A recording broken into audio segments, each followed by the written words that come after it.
Bom, primeiro de tudo, queria agradecer a participação de todos nesse evento do ECO. Gostaria de agradecer o convite também, para a gente poder participar com esse caso clínico bem desafiador aí que a gente vai apresentar, que principalmente o André preparou.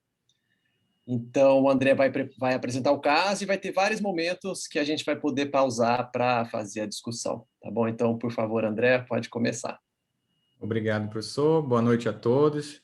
Obrigado novamente pelo convite. Meu nome é André, atualmente sou o fellow em neuroimunologia da Unicamp. Então, vamos lá começar o caso, pessoal. Então, é uma mulher de 32 anos, solteira, natural e procedente aqui de Campinas mesmo. Então, a queixa principal da paciente era uma queixa típica, era uma visão embaçada no olho direito e dor de cabeça há 5 dias aproximadamente. Então, essa paciente, ela procurou o Hospital Mário Gatti, aqui em Campinas. Isso foi no dia 29 de novembro, com queixa de uma cefaleia orocraniana, uma intensidade 7/10, uma instalação subaguda e progressiva, e já durava 2 semanas do início dos sintomas. Associada ao quadro, a paciente apresentava uma dor retroorbitária, uma dor à movimentação ocular e tinha uma redução da acuidade visual no olho direito. Ela relatava também que, associada ao quadro, ela tinha vertigem rotatória e disartria, tá?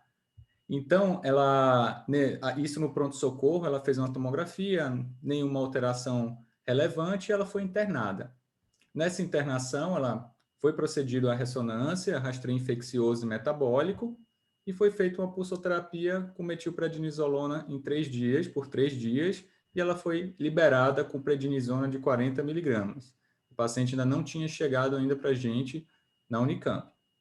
Então, de história pregressa, era uma paciente obesa, tinha um transtorno de ansiedade e fazia uso da fluoxetina.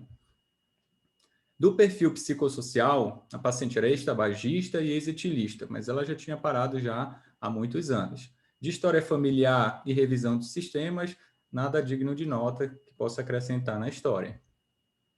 E aí foi que a paciente se apresentou para a gente, já no dia 21 de março, já de quase 4 meses do primeiro evento clínico, tá? E na primeira consulta, como é de praxe, nos locais de referências que atendem esclerose múltipla, a gente faz uma revisão da história clínica da paciente, faz um exame neurológico completo, faz o EDSS, a gente exclui as causas infecciosas e utiliza os exames complementares para ajudar o diagnóstico clínico. Então, nós pedimos o rastreio, a ressonância de neuroeixo, o LICO com pesquisa de bandas oligoclonais, que é o BOC, e o potencial evocado visual, o PEV. Então, resumidamente, foi um primeiro evento clínico, tá? Ela foi feita a pulsoterapia e chegou para a gente na Unicamp já em março. No exame neurológico, na Unicamp, o que tinha de alterado? A força global da paciente era normal, mas os reflexos endinosos profundos, eles eram exaltados nos membros superiores, evidenciado principalmente pelo sinal de Tromner e Hoffman. Já nos membros inferiores, os reflexos eram vivos, mas o reflexo cutâneo plantar era em flexão bilateral. Tá? Provas cerebelares sem alterações, e nos nervos cranianos, o que chamava atenção é que, na mesma queixa de baixa acuidade visual que ela tinha no olho direito, a gente já percebia que a papila direita ela tinha uma certa palidez. E a acuidade visual estava alterada. O olho direito tinha uma acuidade visual de 20/30, o olho esquerdo de 20/20. No momento da primeira consulta na Unicamp, não foi evidenciado defeito pupilar aferente relativo, nem tinha desaturação para cores. Das alterações que nós encontramos no exame neurológico, quando a gente utiliza o neurostatus, ela pontua aqui 2 na escala visual, do sistema visual, piramidal 1 e funções cerebrais devido ao transtorno de ansiedade, o que dava um EDSS de 2 para essa paciente. De exames complementares, nós fizemos todos aqueles exames que a gente tem que fazer para excluir, tá bom? Então, sorologias de HIV, sífilis e hepatite, todos negativos. A parte do reumatograma para doenças autoimunes, nada que chamasse atenção, todos dentro da normalidade. O perfil metabólico também não tinha alterações. E o que chamava atenção aqui de alteração era o líquor, tá? O líquor, a celularidade estava ok, 4 células, proteína 26, mas era evidente já a alteração que a gente encontrou, que foi na pesquisa de bandas oligoclonais. Então, havia presença de bandas oligoclonais no líquor e não havia no soro. Do potencial evocado visual, a gente encontrou uma alteração também, tá? Um prolongamento do P100 após o estímulo do lado direito, que era o lado que ela tinha baixa acuidade visual de 20 e 30. E aí a gente chega para os exames de imagem. A ressonância aqui no T1, que a gente pode ver, já tem presença de black holes. Nessa imagem aqui sagital no flare, a gente percebe múltiplas lesões arredondadas, periventriculares, um certo efeito tumefativo. Vou colocar mais uma vez aqui para a gente ver melhor. Então, perceba as várias lesões com hiperintensidade no flare. E essa imagem aqui já no corte axial, a gente vê também as lesões, os dedos de Dawson, né, que a gente viu no sagital, a gente consegue ver também lesões periventriculares, infratentorial, nada que chame muita atenção, principalmente as lesões são predominantemente periventriculares que a gente consegue ver aqui. Colocando novamente, hiperintensidade, lesões com certo efeito tumefativo. Essa imagem aqui, a gente pode ver no DIR, que é muito bom para a gente ver as lesões corticais e justacorticais. Tá? Esse exame aqui foi feito todos juntos em julho de 2014. Então, percebam uma lesão justacortical aqui, uma lesão já mais cortical aqui perto do giro do cíngulo, essa outra frontal esquerda. A gente olha também mais uma lesão também cortical. Tá? Então, vimos lesões periventriculares, vimos lesões corticais e justacorticais para essa paciente. Aqui não tem a imagem, mas também tinha referência no relato de prontuário que havia uma lesão de medula cervical a nível de C2, uma lesão pequena focal, tá bom? Mas a gente não encontrou a imagem para disponibilizar para vocês. E o que chamava a atenção dessa paciente era o exame que ela fez, o T1 pós-gadolínio, onde a gente encontra múltiplas lesões com realce ao gadolínio. A gente conta pelo menos 10 lesões aqui, então são várias lesões bilaterais, uma lesão com realce anelar incompleto. Passa mais uma vez. Evidenciando novamente múltiplas lesões com realce ao gadolínio, bilateralmente, algumas com realce anelar completo, outras com anelar incompleto, bilaterais.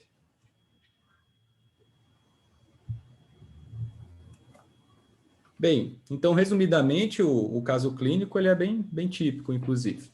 Então, foi um primeiro surto clínico, tá, de uma neurite óptica típica, como a gente viu, que já tinha alteração objetiva tanto no fundo de olho, pela palidez da papila, tinha alteração do próprio potencial evocado visual. Em relação à disseminação no espaço, vimos lesões periventriculares, justacorticais e corticais, e uma lesão medular que não foi mostrado na imagem, mas havia sim. Em relação à disseminação no tempo, a paciente tinha lesões gadolínio positivas e na mesma imagem tinha lesões gadolínio negativas. Tá? Isso conferia a disseminação no tempo, além também da presença de bandas oligoclonais. Então, diante de um quadro clínico desse típico, o diagnóstico sindrômico seria uma síndrome de nervos cranianos, né, pela neurite óptica, síndrome de liberação piramidal, devido aos achados de liberação piramidal dos membros superiores. O diagnóstico topográfico seria polifocal, o diagnóstico nosológico autoimune e o diagnóstico etiológico, uma esclerose múltipla com alta atividade, como a gente viu, múltiplas lesões com realce ao gadolínio. O tratamento que nós instituímos foi o tratamento com natalizumab. O natalizumab, que é um anticorpo monoclonal humanizado, tá? Cujo mecanismo de ação ele é um antagonista da alfa-4 integrina, que é um receptor de superfície encontrado nos linfócitos. Uma vez o natalizumab se ligando a esse receptor, ele impede a sua aderência ao endotélio vascular, a VCAM, e impede a diapedese para a barreira hematocefálica. Então, ele tem um mecanismo de barreira, o natalizumab. Então, esse foi o tratamento instituído inicialmente. Até então, tudo muito dentro do padrão do que a gente utiliza para a esclerose múltipla de alta atividade. Esse aqui foi o exame que foi realizado após o natalizumab. A gente vê que ainda tem aquelas lesões um pouco menos hiperintensas, e a gente vê aqui que já não tem mais nenhuma lesão com realce ao gadolínio.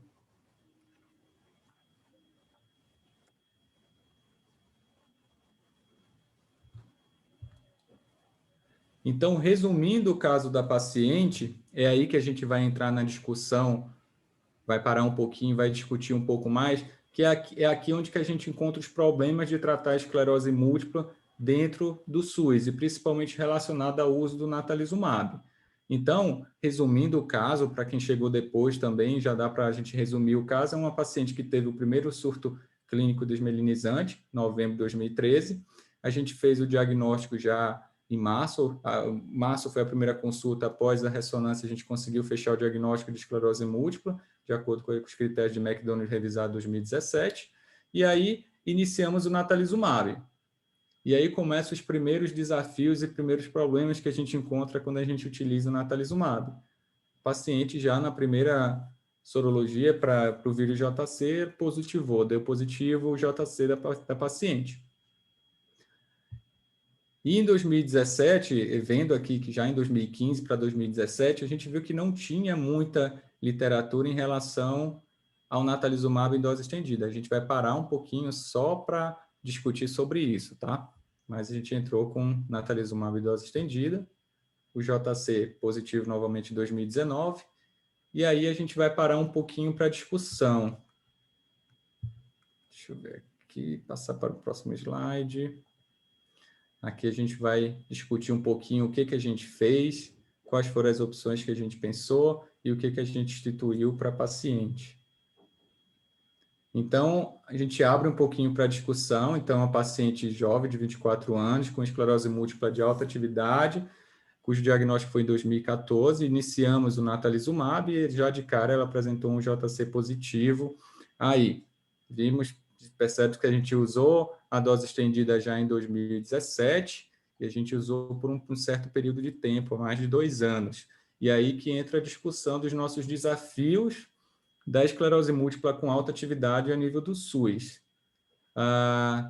Doutor Alfredo quer fazer algum comentário, os colegas? Aqui a gente vai parar um pouquinho para discutir sobre o caso e depois eu mostro os artigos, o que a gente pode discutir um pouco mais e como foi a conclusão do caso, o que a gente instituiu. Eu acho que uma coisa, assim, já de importante para a gente começar, né, a questão, primeiro 2014, né, assim, felizmente, agora em 2021, foi instituído no protocolo clínico de diretrizes, em fevereiro, foi colocado como possível você iniciar terapia com natalizumab no caso de alta atividade, né? Mas, assim, felizmente, a farmácia da Unicamp, ela era permissiva a esses casos, né? A gente conseguia discutir com a farmácia e em pacientes de alta atividade, eles conseguiam liberar para a gente o natalizumab mesmo de pacientes naive.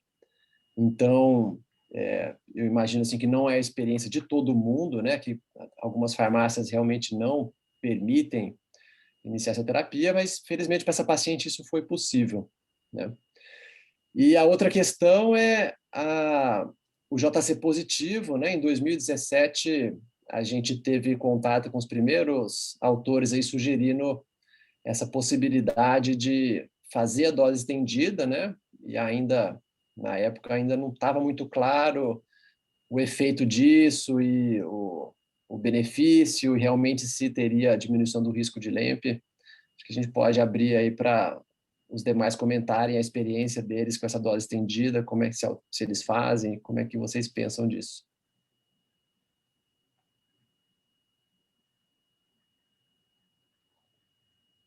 Nessa época, realmente, a situação terapêutica de uma paciente com essa carga inflamatória, em que pese que o exame neurológico era pouco assim comprometido, né? Um EDSS que eu não me lembro qual foi que o André colocou, mas era um 2. EDSS baixo, 1, 2, né? Porque era uma baixa da acuidade visual de 20 e 30 no olho, né? E um quadro piramidal também mais ou menos frustro, não completo, com Babinski bilateral.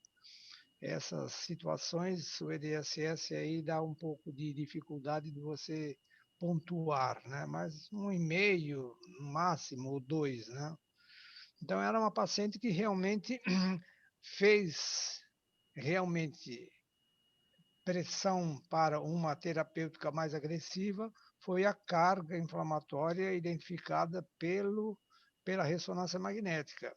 E no momento em que vocês tiveram acesso para tomar essa conduta, parece que ela teve como se fosse uma expansão inflamatória muito grande, né? Porque não é habitual também, mesmo nós termos uma carga inflamatória grande, ter uma quantidade tão grande de atividade inflamatória, que praticamente, como você disse, eu acho que teríamos mais de 10 lesões em atividade. Essa paciente era uma paciente que demonstrava já uma história de grande atividade inflamatória e, naquele momento, uma expressão de maior intensidade disso. Não há dúvida que nós tínhamos que fazer uma terapêutica de maior agressividade, uma terapêutica assim como se fosse de indução para bloquear todo esse processo inflamatório. E foi conseguido, não é? E foi conseguido, a ponto que a imagem sequencial que vocês apresentam aí, praticamente houve uma redução significativa das imagens. E isso daí é uma coisa que, no início da discussão do natalizumab, nós colocávamos em dúvida aqueles resultados de casuísticas relativamente grandes, internacionais e europeias, em que eles discutiam a regressão da carga inflamatória e, além da regressão da carga inflamatória, uma regressão na pontuação dentro do EDSS. E naquela época a gente não tinha toda essa percepção e a gente dizia, esse paciente foi tratado justamente num momento de maior atividade inflamatória, o que realmente o natalizumab provocava uma redução acentuada. Quem viu os filmes de progressão ou de velocidade de progressão de células entrando dentro do parênquima cerebral, realmente via que o sucesso terapêutico dessa molécula estava já praticamente consolidado.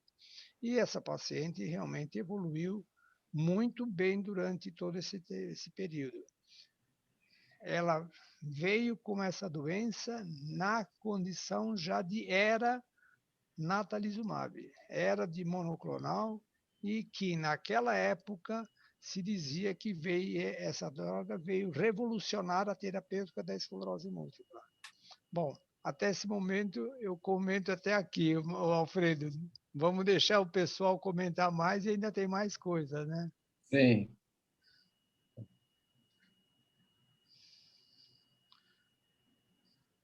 Se alguém ficou com alguma dúvida do caso, ou não ouviu alguma parte também, né? Pode perguntar. E assim, eu aproveito também para perguntar, assim, não sei quem mais está na sala, como é que é a experiência de vocês com a dose estendida do natalizumab, né? Como é que vocês têm se costumam fazer isso? Como é que vocês têm sentido esses pacientes nessas doses estendidas?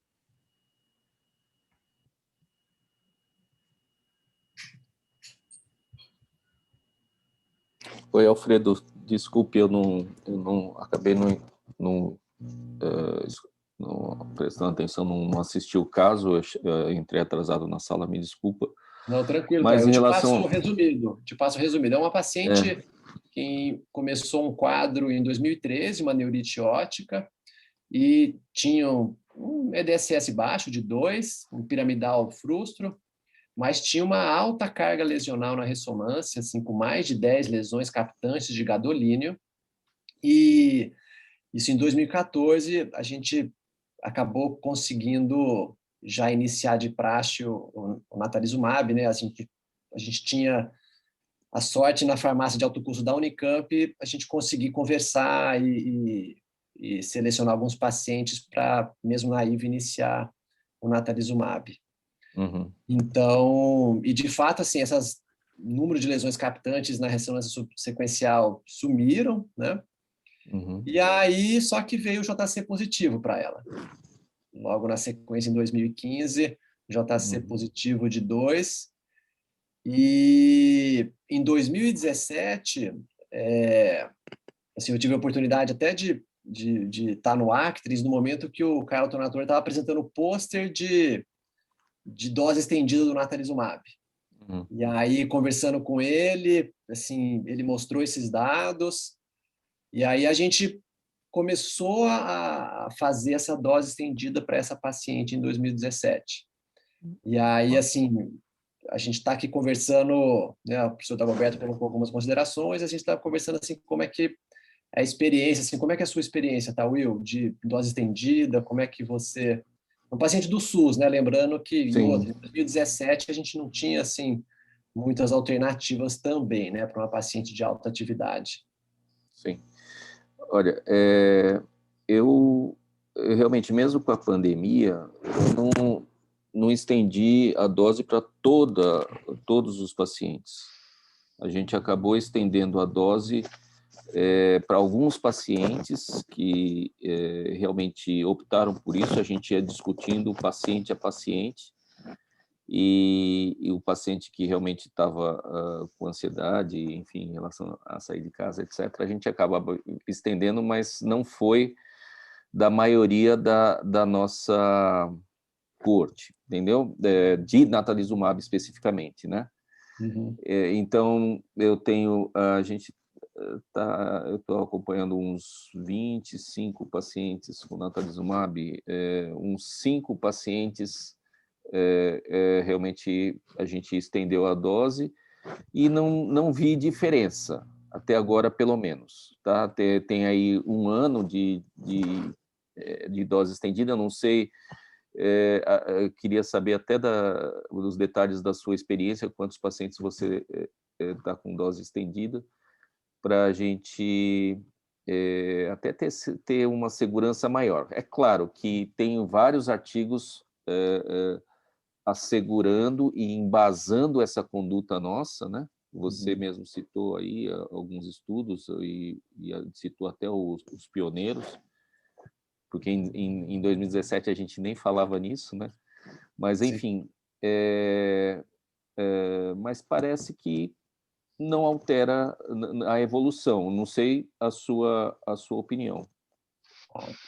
De fato, assim, eu não sei te dizer o número de pacientes nessa condição, mas, assim, como a gente atende, né, Unicamp é SUS, né, assim, é um ou outro paciente que tem convênio, então, a gente frequentemente se depara nessa situação de um paciente com alta atividade e SUS, né? E né, assim, digamos aí que o JC vai ser positivo em 50% dos pacientes, então metade deles aí a gente vai enfrentar esse dilema de o que fazer, né?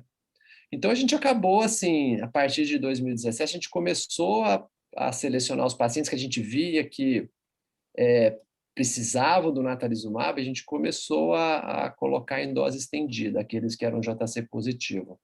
Teve até alguns que a gente tentou assim migrar para o fingo, mas assim a nossa experiência nesses pacientes não foi boa.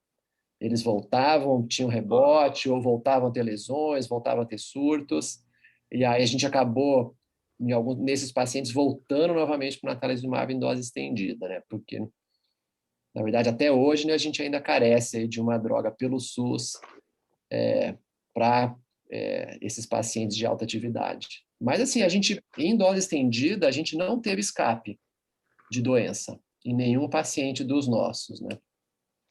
Quando o paciente tem um título alto do JC, a gente consegue, claro, consegue, mas a gente acaba judicializando esses pacientes do SUS e fazendo switch para ocrelizumab. Que a gente se sente mais seguro, enfim. Mas não são muitos pacientes, deve ter uns 6 ou 7 pacientes nessa situação. Posso fazer um comentário? Sim. Bom, caso bem interessante, eu acho que, vez a outra, a gente se depara com um caso similar, e tem que tomar algumas atitudes, especialmente nos pacientes do SUS. A minha experiência com natalizumab, tem quase uma centena de casos, e nós fizemos, em alguns momentos, ou quando o paciente já tinha muito tempo de droga, permanecia com negatividade ou um índice baixo do título de JC, e ele muitas vezes não queria mudar para outra medicação com receio de uma ativação de doença. Então, nós fizemos, apoiado pelo que tinha na literatura, a extensão do tempo para ver se conseguíamos manter esses pacientes na medicação sem necessariamente uma troca ou uma exposição a uma recidiva. E nós não tivemos realmente, como você, na sua vivência, complicação. Nós temos, pelo menos hoje, um terço dos nossos casos com dose estendida, sem necessidade de nenhuma modificação. Agora, logicamente, que dentro desse grupo, você tem aqueles que não respondem bem, mas não respondem bem logo de princípio. Eu acho que nós tivemos uma paciente relativamente jovem, com uma carga lesional similar à que você colocou, iniciou de cara o natalizumab, nós conseguimos como primeira opção para ela o natalizumab. Ela fez durante um ano com um certo grau de estabilidade, depois ela começa a fazer novos surtos e novas lesões à imagem. O que é que nós íamos fazer naquele momento? Ou teríamos que partir para alentuzumab ou tentar um anti-CD20. Não tinha o ocrelizumab, não íamos ter nem tão cedo. Até discuti esse caso com o Giancarlo, e ele recomendou, faça o rituximab. A gente fez o rituximab para essa paciente. Ela, lógico, houve um certo atraso na chegada da medicação, mas ela teve ganhos e estabilidade.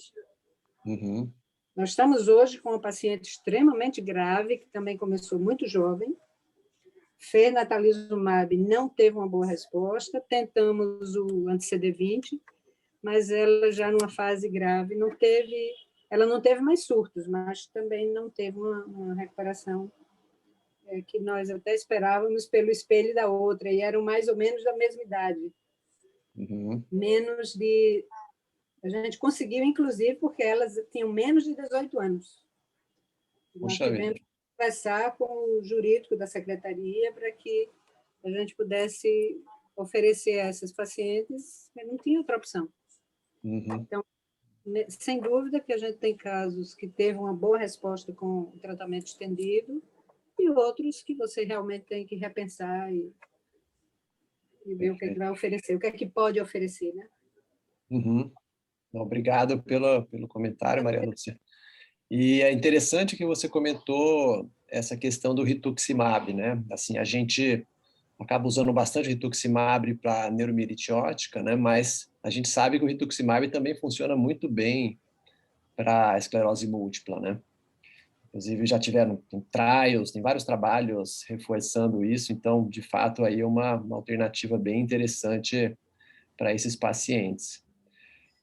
Aqui na Unicamp, se por um lado a farmácia a gente conseguiu o natalizumab de início, por outro lado a gente fica muito engessado, e hoje em dia mais ainda, para prescrever medicamentos que não estão no SUS, né, para judicializar ocre, mesmo Ritux, muitas vezes, ou quem dirá os outros, né? Então, o próprio hospital, assim, nos últimos anos tem reforçado muito isso, né? E, inclusive, dizendo que a conta pode cair sobre nós, né? Desses medicamentos que são prescritos, que não estão no SUS e que tem que primeiro passar pela superintendência do hospital, que, na maioria das vezes, acaba não permitindo, né? Então, e assim, isso hoje, né? Mas na época, né, em 2017, 2018, a gente nem tinha o ocre aqui disponível, né?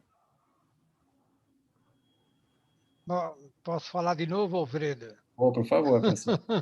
Bom, a minha conversa parou mais ou menos em 2015, 2016. Por quê? Porque nós estávamos completando o segundo ano de infusão do natalizumab e com o JC num título relativamente preocupante. O que nós praticamente tínhamos como experiência e o que nós tínhamos como literatura? Fazer uma apreciação semestral de ressonâncias magnéticas, e que nós realmente abusamos até do período de 2015 até 2017, 2018, nós abusamos muito dessa metodologia. Ou seja, semestralmente fazíamos ressonância magnética para tentar detectar algum indício de alterações de imagem que tinham não uma característica de doença inflamatória, mas que tinham indícios de uma doença já infecciosa que estaria sendo as primeiras manifestações anatômicas da LEMP. E eu me lembro que realmente isso daqui foi assim um desgaste relativamente grande de nossas estruturas, porque semestralmente fazendo uma ressonância magnética criou um dilema muito grande. E junto com isso nós também monitorizávamos o JC, porque se o JC começava a aumentar muito mais, além do 1,5 que era o preconizado, né, a gente praticamente trocava. Ainda nessa época, as trocas iam para o fingolimod. Isso. Mas a experiência que vocês trouxeram aqui é a experiência que realmente nós tínhamos. O fingolimod não conseguia superar a eficácia terapêutica do natalizumab. E muitos desses pacientes nós acabávamos tendo que substituir, trocar, quando não, pacientes que, não por um rebote da tirada do natalizumab, mas por uma perda de eficácia do produto fingolimod. Nessa época ainda, o washout de natalizumab para fingolimod, em muitos pacientes que tinham uma expressão inflamatória, assim como no caso dessa moça, a gente fazia até pulsos de solumedrol no período de que iríamos repetir o natalizumab 1, 2 ou 3 vezes antes de começar o fingolimod. Isso parece que atenuava um pouco a possibilidade daqueles rebotes, né? Tivemos alguns, mas não uma coisa assim tão grave. Apesar disso daí, nós praticamente podemos dizer, nós tivemos 2 casos bem documentados de escapes, e o paciente teve LEMP, um vivo, outro morreu, né, do LEMP, e foi decorrente desse momento em que a gente tinha realmente uma repressão de terapêuticas que já existiam disponível. Por quê? 2017, 2018, nós já dispunhamos do rituximab.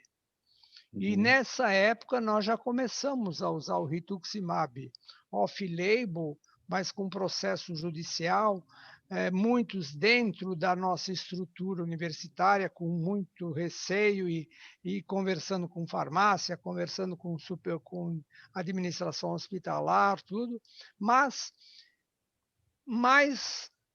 assim, uma expressão muito maior dos pacientes que nós tínhamos dentro da nossa casuística de HC, mas que tinham veladamente um plano de saúde. Então, praticamente, nesse momento, nós conseguimos, acho que uns 20, 30 pacientes tomando rituximab. E digo para vocês que não tivemos nenhum paciente que se deixava de fazer a avaliação rotineira semestral de ressonância, não tivemos nenhum paciente com LEMP, né? Ou seja, pacientes que estavam na iminência de entrar dentro de uma condição mais frequente do LEMP, passavam para rituximab, e nós não tivemos nenhum desses pacientes. 2019, 2020, 2019 principalmente, é que se começou a usar com maior intensidade a dose expandida, até que motivou uma publicação nossa, né, da dose expandida. E a dose expandida, nós não fizemos de rotina toda aquela pesquisa bem acertada de ressonâncias magnéticas semestrais. A dose expandida foi feita naqueles pacientes que ultrapassavam os 24 meses de tratamento e tinham JC positivo. Também não tivemos aumento do número de surtos e não tivemos nenhuma complicação até agora. Mas ainda assim, nós conseguimos, muitos pacientes em 18, 19, a utilização de Lentrada.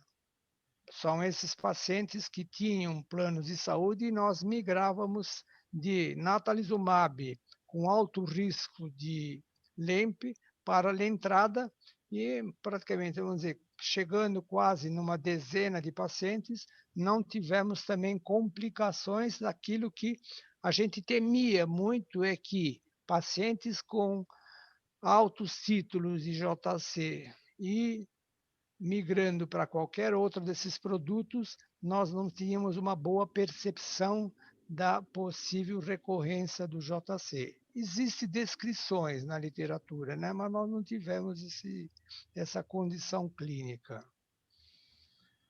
Hoje, a gente dispõe na rede privada do ocrelizumab, né? Que praticamente está se fazendo de uma forma um pouquinho mais até fácil, porque os planos de saúde, judicializados ou não judicializados, eles estão aceitando o ocrelizumab dentro do nosso meio. Então, paciente com 24 meses de infusão e com JC acima de 1,5, praticamente a gente já está criando alguma forma desse paciente tomar um desses anti-CD20. Nós, durante todo esse período, tivemos 3 pacientes que foram infectados pelo JC vírus com doença grave, né?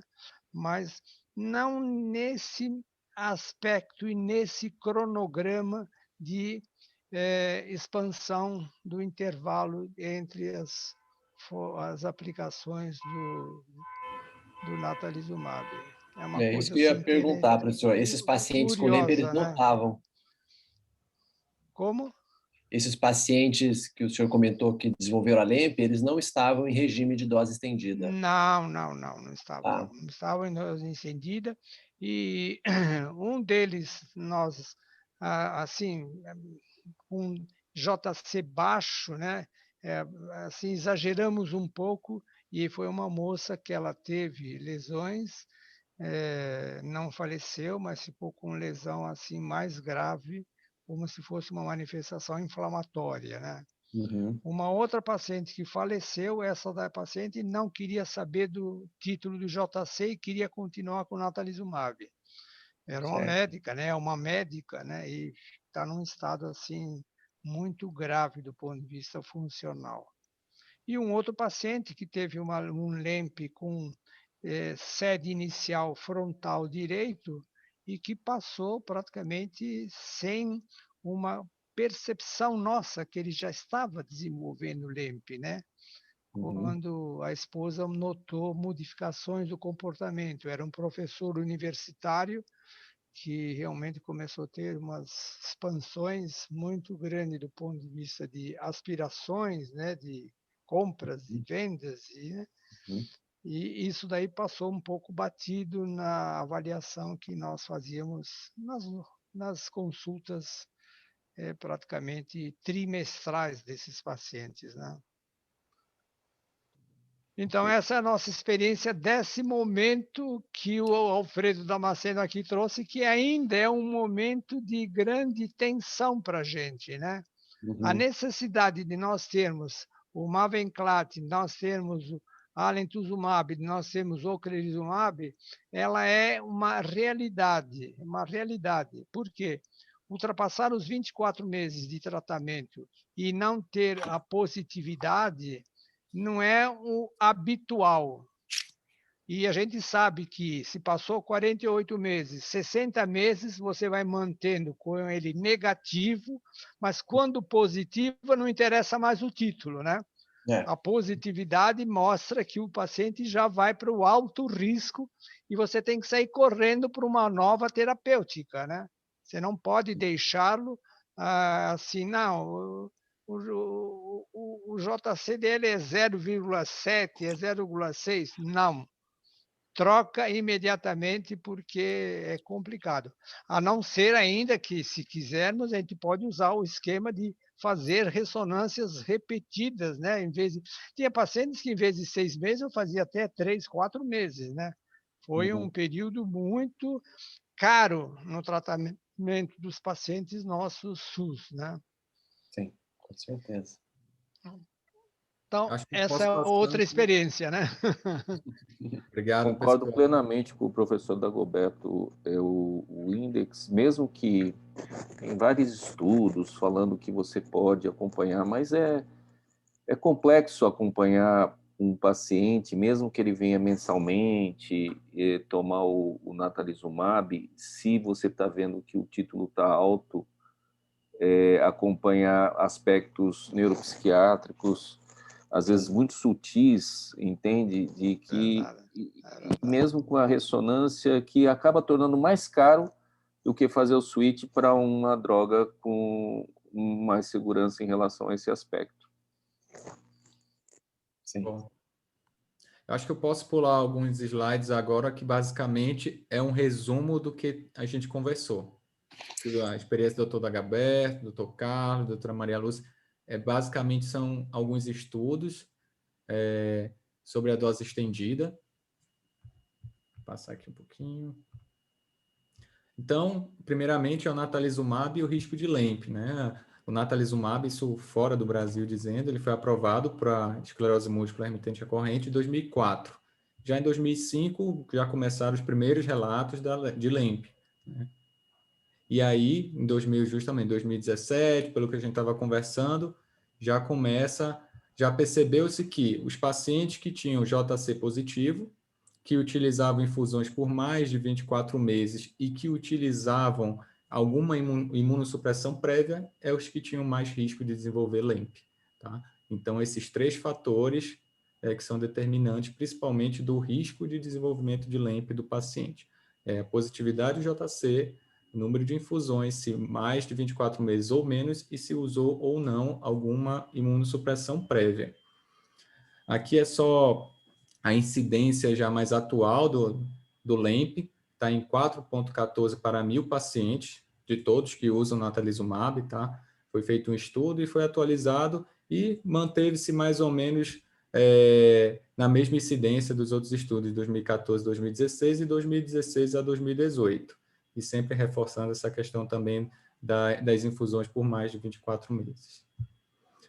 Em relação à dose estendida, foi também o que a gente conversou, tá? Em 2014 apareceu um ou outro estudo, mas 2016 para 2017 foram os estudos mais robustos sobre o natalizumab em intervalo de dose estendida, e os estudos foram vendo também principalmente a questão da farmacodinâmica. Então, o que se percebeu? Será que o natalizumab em dose estendida seria tão eficaz quanto a dose padrão a cada 4 semanas? E percebeu-se que sim. A dose estendida e os pacientes com dose padrão, eles tinham a mesma taxa analisada de surtos. E o que realmente refletia que a dose estendida parece sim ser tão eficaz quanto a dose padrão.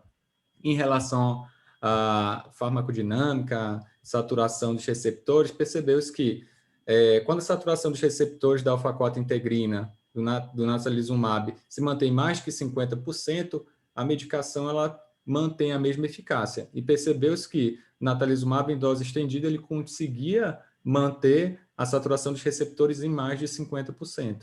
Então, parece sim ser tão eficaz quanto.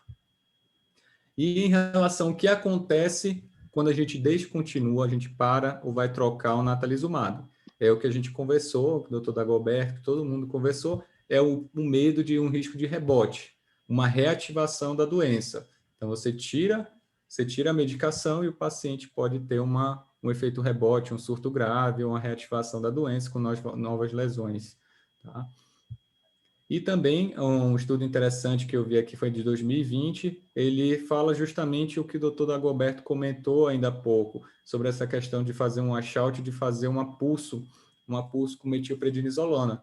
E esse estudo aqui, ele fez justamente pulsoterapia no primeiro, no segundo e no terceiro mês, utilizando metilprednisolona, e percebeu-se que os pacientes que utilizaram esse esquema de washout com pulso, para depois começar uma nova droga, esses pacientes tinham menos rebote. Aqui calcularam em 10% só que tiveram rebote nesse estudo feito.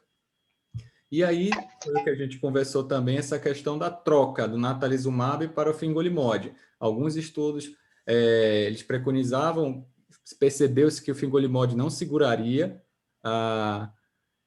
digamos assim, os surtos e o paciente ia ter rebote e outros que não. Alguns outros estudos falam que o fingolimod ele pode ser usado se principalmente ele for usado nos primeiros 3 meses. A partir que passou dos 3 meses para você fazer a transição para outra droga, vai aumentando proporcionalmente a probabilidade de novo surto. Então, se for 6 a 12 meses, já aumenta para 50% a chance de surto. Mas isso vai da experiência de serviço para serviço, como a gente viu. Muitos que vão para o fingolimod acabam apresentando surtos e piora do quadro. E aí a gente pergunta, então, se o natalizumab em dose estendida parece ter eficácia semelhante com o esquema padrão e pode diminuir o risco de LEMP, por que então a gente não adota a dose estendida como um novo padrão? Então, já tem alguns estudos que estão acontecendo, alguns trials em fase 3, tá? Deve terminar mais ou menos em 2023, que estão vendo exatamente isso, está fazendo a comparação de natalizumab em 4 semanas para natalizumab em dose estendida de 6 semanas e comparando a questão da eficácia da droga. Então, daqui a provavelmente 2 anos, a gente já vai ter já algum reforço a mais, algum estudo mais robusto que comprove o que a gente viu nos estudos prévios. E aqui a gente vai falar o que a gente fez para paciente, né? A gente conseguiu a cladribina, a gente utilizou a cladribina. Doutor Alfredo quer conversar como é que foi essa questão da cladribina, comentar alguma coisa, eu sigo? Não, pode seguir. Pode seguir? Tá, então a gente utilizou a cladribina, tá? A gente teve essa disponibilidade de utilizar, tá? Então a gente fez a primeira dose para ela, que é 1,75 mg quilo ano. Próximo ano a gente vai repetir a medicação. Então a cladribina, pelo peso da paciente, como eu disse, era uma paciente obesa, tá? O cálculo foram 10 comprimidos. É feito da seguinte forma. Então são 2 anos de tratamento. Primeiro ano são esquemas de 2 semanas. A primeira semana, a paciente, pelo peso dela, ela tomou 2, 2, 2 e 2. Então, foram 5 dias com 2 comprimidos. E aí, passou mais, na 5ª semana, ela tomou mais 10 comprimidos, que foram mais 5 dias de tratamento. Agora, ela só vai repetir o tratamento daqui a 1 ano. E a cladribina, seu mecanismo de ação, rapidamente falando, é um análogo de nucleotídeo de purina sintético, tá? E ela vai causar, ela tem uma afinidade muito grande pelas células, pelos linfócitos B e T, mais seletivo para os linfócitos B e T, tá? Sem afetar o sistema imune inato. Então, a cladribina, ela entra como uma prodroga, uma droga inativa, assim que entra na célula, tem cascatas de fosforilação e causa disrupção do DNA, e a via final é morte celular. Então, esse é o mecanismo de ação da cladribina. E o estudo que norteou o uso da cladribina foi o CLARITY. Então, o CLARITY, ele foi o estudo que comparou a cladribina com placebo. Em relação à taxa anualizada de surto, houve uma redução de 58%. A taxa livre de surto também foi favorável ao uso da cladribina. E esse estudo foi feito em 2 fases. Tinha uma fase do 1º e 2º ano, e teve uma extensão do estudo no 3º e no 4º ano. Então, percebeu-se que aqueles pacientes que utilizaram o tratamento pelos 2 primeiros anos, viu-se que a droga ela mantinha a eficácia mesmo no ano 3 e 4. então não havia necessidade de tratar o paciente pelo ano 3 e 4, somente o ano 1 e 2 já garantiria já um efeito mais prolongado da medicação. Em relação à atividade radiológica, havia uma redução de 90% em relação às lesões T1 gadolínio positivas, as lesões gadolínio positivas. Então, essa foi a cladribina, ela já é usada na Europa bastante. No Brasil foi somente liberada pela Anvisa ano passado, se não me engano foi ano passado. Então, a cladribina ela seria uma terapia nova, né, hipoteticamente, que ela teria uma atuação como uma terapia de reconstituição imune. Então, um curto período de tempo, você vê que são 2 anos, 2 semanas cada ano, 2 semanas de tratamento, e o paciente tem um efeito prolongado. Então, ele teria essa terapia, seria como se fosse uma terapia de reconstrução imune, onde teria uma modificação do perfil celular do sistema imune das células do linfócito B e T. Tá? E o que percebeu-se nos estudos que o tratamento da cladribina ela não era associado a muitas infecções graves. Então, falando um pouco do feedback da paciente que a gente tratou, então a gente fez em outubro essa dose, tá? Desde então, a última vez que eu avaliei foi em fevereiro mesmo, tá? A paciente não teve nenhum surto, ela manteve o EDSS de 2, tá?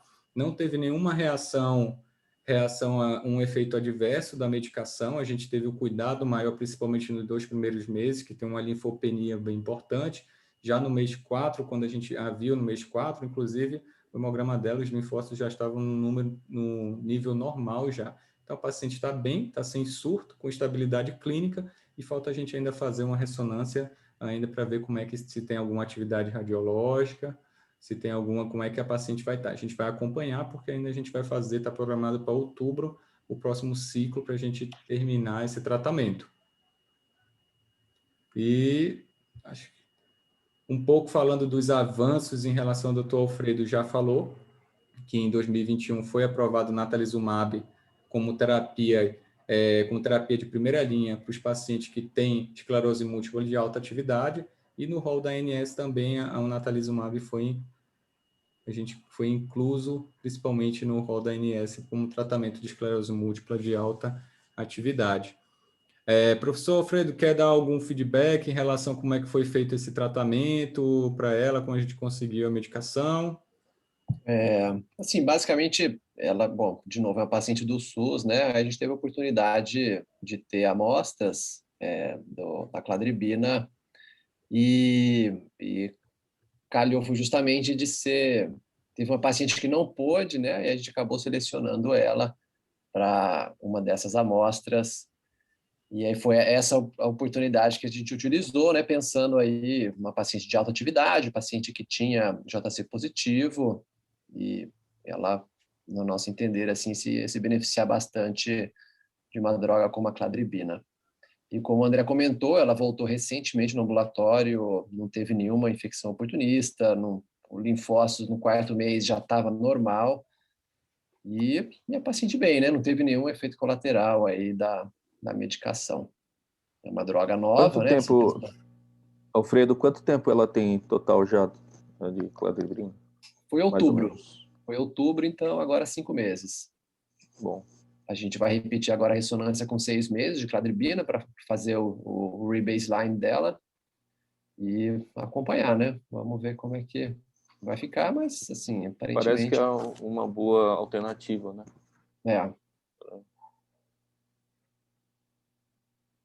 Acho que é isso. Tem algum comentário? Acho que assim, só colocar que a gente pensou justamente no tempo de ação da droga, né? Porque acho que uma coisa que sempre a gente tem que estar em mente quando a gente vai mudar, né, a terapia do natalizumab é justamente selecionar uma droga que vai agir antes de dar o rebote do natalizumab, né? Então, um anti-CD20, né, que vai agir aí em 2 meses, ou mesmo a cladribina, que vai agir também próximo desse período, né? Então, ter isso em mente na hora de trocar o tratamento, né, de tirar o natalizumab, eu acho que essas drogas aí conseguem segurar esse rebote e já está agindo, né, quando seria para acontecer esse rebote. E prestar atenção também na retirada em relação ao que a gente já comentou em outras reuniões aqui, a quadros infecciosos oportunistas, né? Que eu tive um caso, infelizmente, que é esse rebote levado ao máximo, que a gente chama de síndrome íris, que a paciente acabou desenvolvendo a síndrome porque estava com uma infecção, e foi trocar o marca-passo, enfim, e infelizmente foi a óbito pela retirada do natalizumab com uma infecção concomitante. Então, esses rebotes que a gente fala são mini-íris ou uma síndrome íris que é bem difícil de manejar, muito difícil.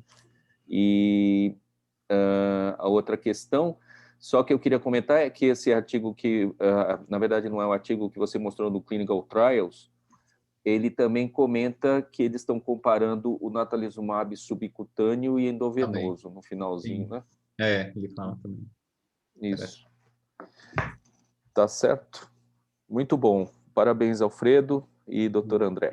Só deixa eu fazer uma pergunta para o Alfredo. O Alfredo se defrontou com esse paciente e não fez aquilo que a gente sempre preconizava de fazer um pulso de sonomedrol ou 2. Você acha que isso daí vai ser uma coisa necessária para a cladribina, estendida também para todas as outras drogas, ou isso daí vamos poder deixar de lado?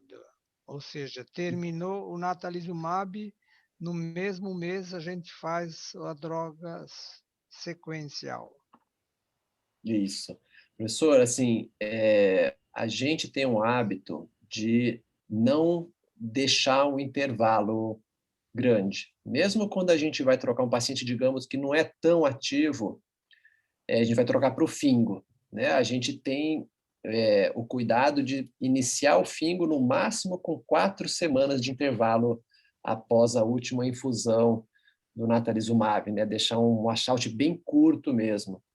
E no máximo 4 semanas, né? Às vezes até fez o natalizumab e já de semana seguinte já está iniciando o fingo. E no caso da cladribina dessa paciente foi também bem parecido, né? A gente deixou um intervalo bem curto entre a última infusão do natalizumab e o início da cladribina, justamente pensando nisso, né? A gente gostaria que a cladribina estivesse agindo já no segundo, terceiro mês, que é onde começa o risco aí do rebote do natalizumab. Então, a gente acaba que a gente não tem o hábito de pulsoterapia com metilprednisolona. Assim, eu sei que é uma abordagem aí possível, né, que parece que ajuda, mas a gente acaba fazendo esse washout bem curto, né, um intervalo mínimo aí entre a retirada do natalizumab e a próxima droga.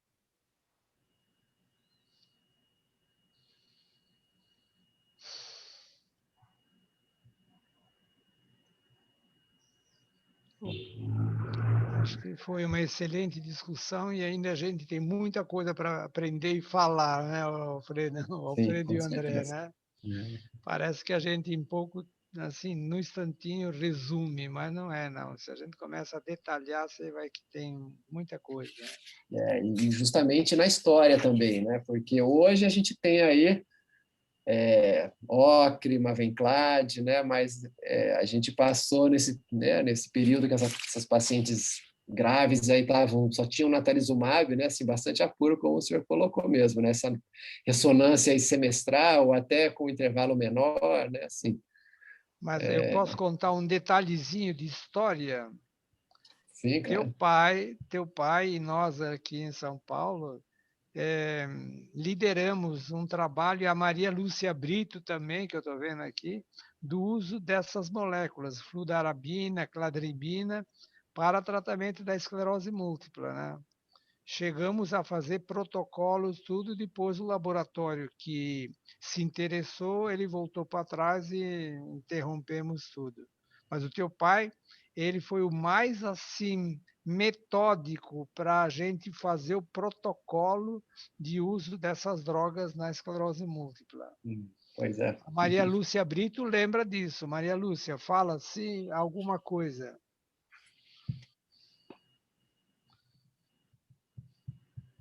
Acho que ela já saiu.